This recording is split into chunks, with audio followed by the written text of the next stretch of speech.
દર્શક મિત્રો, એક ભારત ન્યૂઝ મીડિયામાં આપનું હાર્દિક સ્વાગત છે। સાબરકાંઠા જિલ્લામાં હવે નિરાધાર બાળકોને મળશે પોતાનું ઘરનું ઘર। મૈત્રી ફાઉન્ડેશન દ્વારા આજે અનાથ બાળકોને તેમનું પહેલું ઘર ગુજરાતી ફિલ્મ સ્ટારના હાથે આપવામાં આવ્યું। માતા પિતાના ફોટા હાથમાં રાખીને ઊભા રહેલા બાળકો હિંમતનગર તાલુકાના મુછનીપાળ ગામના અનાથ બાળકો છે। જોકે આજથી તેઓ અનાથ નથી। ગત વર્ષે 3 બાળકોને પોતાના માતા પિતા ગુમાવેલા અને તેમની સાથે સાથે પોતાની છત પણ ગુમાવેલી। આ વાતની જાણ મૈત્રી ફાઉન્ડેશનને થયેલી અને મૈત્રી ફાઉન્ડેશન દ્વારા આ બાળકો માટે ફક્ત 25 દિવસમાં મકાન ઊભું કરવામાં આવ્યું અને આજે ગુજરાતી ફિલ્મ સ્ટાર હિતેન કુમારના હસ્તે બાળકોને આગળ સુપ્રત કરવામાં આવ્યું હતું। સમાજ સેવા અને શિક્ષણ ક્ષેત્રે અગ્રણી એવા સાબરકાંઠા જિલ્લાના બિઝનેસમેન ભૂપેન્દ્રસિંહ ઝાલાના ધ્યાન પર આવા અનાથ બાળકો આવ્યા હતા અને તેમણે માત્ર સાબરકાંઠા જિલ્લો નહીં પરંતુ ઉત્તર ગુજરાતમાં સર્વે કરાવ્યો હતો, જેમાં જે બાળકોના માતા પિતા ના હોય અથવા માત્ર માતા જ હોય, પિતા ના હોય અને આવકનું કોઈ સાધન પણ ન હોય તેવા પરિવાર માટે 1 વર્ષમાં 200 મકાનો બનાવવાનું નક્કી કર્યું હતું અને અલગ અલગ વિસ્તારમાં આ મકાનો બનાવવાના શરૂ પણ કરી દેવામાં આવ્યા છે। અને આટલું જ નહીં, પણ જે બાળકોને દુનિયામાં કોઈ નથી એવા બાળકોને ઘર તો ખરું, પણ સાથે સાથે તેઓ 25 વર્ષના થાય ત્યાં સુધી દર મહિને કરિયાણું પણ મોકલી આપવાનું મૈત્રી ફાઉન્ડેશન દ્વારા નક્કી કરવામાં આવ્યું છે।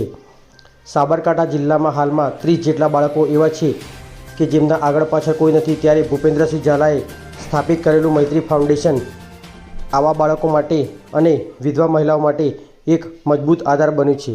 પત્રકાર વિશાલ ચૌહાણ, સાબરકાંઠા। આ જે મકાન છે તે બીજેટ ગ્રુપ દ્વારા બનાવેલું છે, કારણ કે જેના મમ્મી અને પપ્પા હતા બંને ગુજરી ગયેલા હતા, તો બાપુને ધ્યાનમાં આવી બાપુએ મુલાકાત કરી બીજેટ ગ્રુપના સીઓ ભૂપેન્દ્ર ઝાલાએ અને તાત્કાલિક ધોરણે 20 દિવસમાં મકાન પૂર્ણ કરી અને રહેવા લાયક મકાન બનાવી, એ બદલ હું બાપુનો આભાર માનું છું। ઓકે હિતેનભાઈ, શું કહેશો આ નવા સાહસ બદલ? શું કહેવું એ જ મુશ્કેલ છે, કારણ કે એટલી અદ્ભુત ઘટના છે કે આપણે બધા કેટલા બધા નસીબદાર છીએ કે આપણા માથે માવતરોની છત છે, કે આપણે બધાને રહેવા માટે ઉપરવાળાએ છત એક બીજી આપી છે, જેને ઘર કહી શકીએ છીએ। આ 3 બચ્ચાઓ જે અહીંયા છે, જ્યાંથી આ પગલાંની શરૂઆત થઈ રહી છે, યુવરાજ છે, તારું નામ શું છે બેટા? હા, યોગેન્દ્ર, અને ત્રીજાનું રઘુ। આવા સંતાનો છે જેમને પાસેથી એ માવતરોની છત ઈશ્વરે લઈ લીધી છે, કે રહેવા માટેની છત પણ નથી। એ દરમિયાનમાં અમુક વ્યક્તિઓને વિચાર આવે, અનિલ જેવા મારા મિત્ર જે ઓલવેઝ સેવા કાર્યમાં ખૂબ અગ્રેસર હોય છે, મારો કમલેશ, જે આ મૈત્રી ફાઉન્ડેશનના એ લોકો બેઝિક સ્તંભો કહી શકાય, એ લોકોને વિચાર આવે અને બીઝેડ ગ્રુપના ભૂપેન્દ્રભાઈ ઝાલા જેવા શક્તિશાળી માણસ સાથે ઊભા હોય અને તમારા બધાની દુઆ હોય તો આ પ્રકારના બાળકોની છત નિર્માણ કરવામાં આપણે ડેફિનેટલી પોતપોતાની રીતે પોતાની શક્તિનો ઉપયોગ કરીશું તો એ દિવસ દૂર નહીં હોય કે થોડાક વર્ષોમાં કોઈ પણ ગામમાં બહારના કોઈ વ્યક્તિ આવવાની આ કામગીરી કરવાની જરૂર નહીં પડે। સરપંચશ્રીથી લઈને એ આખું મોવડી મંડળ એ વસ્તુ ઉંચકી શકે એ તરફની દિશા તરફ આગળ આજે પહેલું પગલું લઈ રહ્યા છે। આજે તો પહેલું મકાન થયું છે, અહીંયાથી થોડાક કિલોમીટર દૂર બીજા ગામ તરફ પણ જઈશ, જ્યાં બીજું મકાનની પણ શરૂઆત થશે। અને આ ગ્રુપ અને આ દોસ્તોની ઈચ્છા એ છે મૈત્રી ફાઉન્ડેશનની કે એકાદ વર્ષમાં 100 થી 200 મકાનો એવા નિર્માણ કરવા કે જે આ પ્રકારના છત વિનાના કે માવતરની છત વિનાના વ્યક્તિઓને કે બચ્ચાઓને આપણે ક્યાંક એક હૂંફ પૂરી પાડી શકીએ। પણ આના અમુક ક્રાઇટેરિયા છે।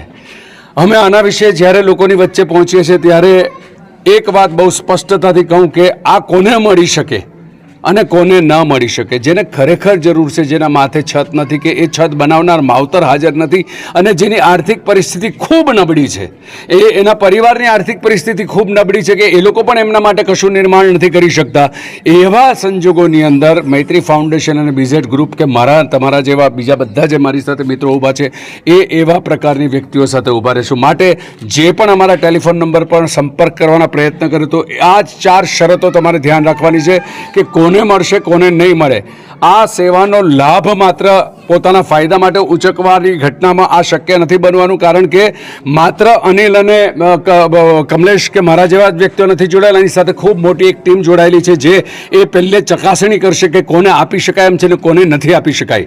જેવી રીતે આ ઘરના બચ્ચાઓની ખરેખર પરિસ્થિતિ એવી છે કે જેમના માટે એમના સગાઓ દ્વારા પણ નિર્માણ કરવું શક્ય નથી, તો અમારું ગ્રુપ છે, અમારા મિત્રોની ટીમ છે અને ઈશ્વરની આપેલી શક્તિ છે કે જેનાથી અમે રહેઠાણ ઊભું કરી શકીશું. માટે તમારા માટે અમે ઊભા છીએ, પણ સેવાનો લાભ લેવા નહીં, તમે અમારી સાથે આ સેવા કાર્યમાં જોડાશો ને તો આપણે આ પ્રકારના વ્યક્તિઓ સુધી વધારે સારી રીતે પહોંચી શકીશું છત લઈને. Thank you.